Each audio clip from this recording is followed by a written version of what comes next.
Risk management. As the saying goes, if you fail to plan, you plan to fail. Risk management in trading is where you assess the potential upside of a trade against its potential downside, and then develop a plan to exit a trade if it goes the wrong way.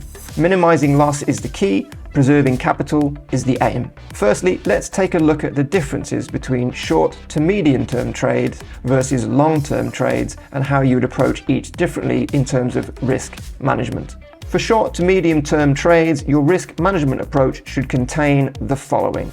You should have a pre-planned and strict exit price point to minimize loss. You should be focused on smaller moves with a clear premise. For example, the breakout of a falling wedge. You should have a predetermined trade invalidation line, which will allow you to recognize when the trade is no longer going to go as planned. And you should be pre-prepared to exit at a loss if the trade does invalidate. You should also have a predetermined risk-reward ratio, for example, 50% profit versus 10% loss, so you can properly assess whether the trade is worth doing. For long-term trades, your risk management approach will be slightly different and potentially slightly more simple. Your exit to minimize loss will be based on wider market sentiment. You'll be more flexible in terms of your exit price point.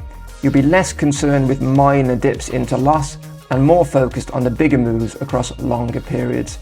And you'll essentially hold on for dear life until in significant profit. So 2 approaches to risk management based on the type of trades you're engaging with. Today we're going to look at 2 risk management strategies: trade invalidation versus percentage decline. The trade invalidation strategy allows for flexibility and the potential to exit with 0 to minimal loss, but it does not protect from black swan events or large unforeseen market swings. Trade invalidation strategies are more emotional to trade, and you have the potential to lose everything.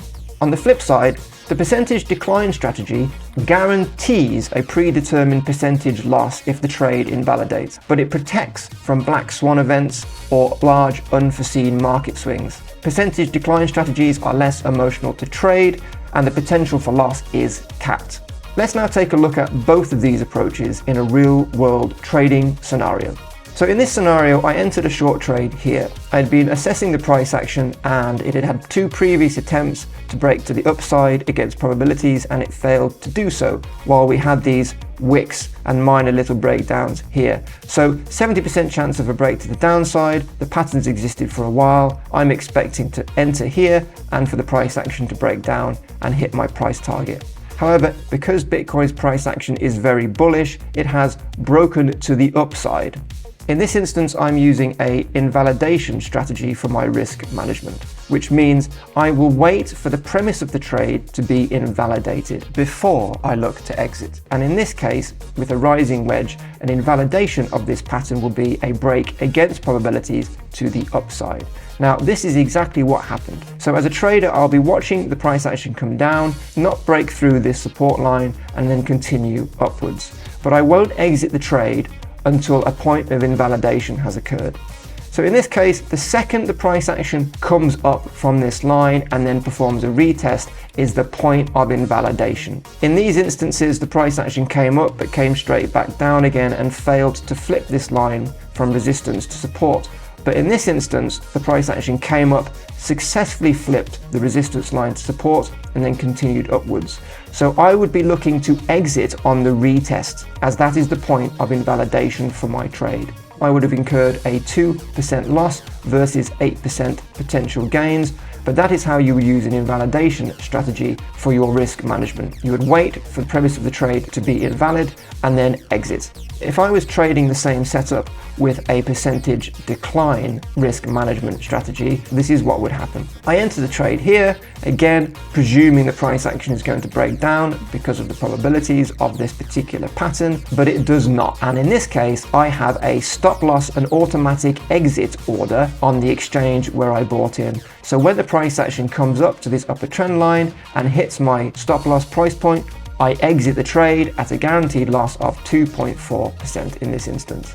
So you might be saying to yourself, these two strategies had exactly the same outcome. When you were using a point of invalidation strategy and you exited on the retest, you lost 2.4%. And with the percentage decline strategy, which employs a stop loss to automatically exit the trade, again, I had 2.4% loss. So you're probably asking, what is the point I'm trying to make? This is the point. In this updated scenario, instead of the price action breaking to the upside, it puts in another fake out here and then rolls over and hits my price point. If I was using a percentage decline strategy where I have a stop loss automatically exiting my position if the price action touches it, I would have essentially been stopped out, which means the price would have come up, it would have hit my stop loss and then reversed and come back down to hit my price target. So if I was using a percentage decline strategy, I would have exited the trade before I'd even had the chance to be in significant profits. However, if I was using an invalidation strategy for this particular scenario, I would have entered here, seen the price action reverse, but seeing it pop its head out above the trend line,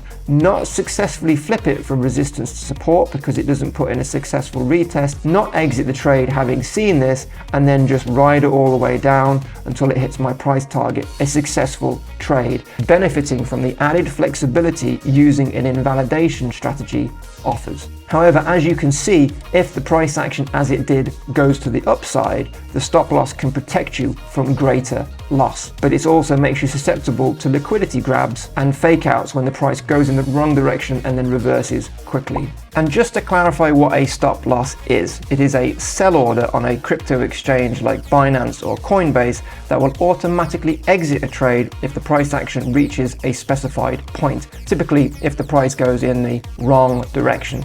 It may look something like this depending on the exchange. It is designed quite literally to stop loss. How you approach risk management should be unique to your trading style, with different strategies working for different individuals. Plus, you should be employing different strategies for different market conditions. For example, long trading in bearish conditions benefits from a tight stop loss, whereas bullish markets will give you more opportunities to exit organically, perhaps with an invalidation strategy with minimal to no loss. Adapting is key here. To summarize, let's return to our comparison list of the two risk management strategies we've been looking at today. So a trade invalidation strategy allows for flexibility and the potential to exit with zero to minimal loss. It doesn't protect from black swan events or large unforeseen market swings. It's certainly more emotional to trade and you have the potential to lose everything, but it has a manual exit which protects you potentially from fake outs and liquidity hunters. Whereas a percentage decline strategy guarantees a predetermined loss if the trade invalidates, but it does protect from black swan events, large unforeseen market swings, and is less emotional to trade, and your potential for loss is capped. But it has automatic exits using a stop loss, which makes your trades susceptible to fake outs from liquidity hunters.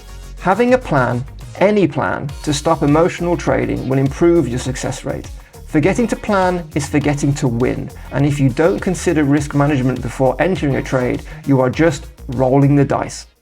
At which point does this breakout trade become invalidated? A, B, or C? The answer is C.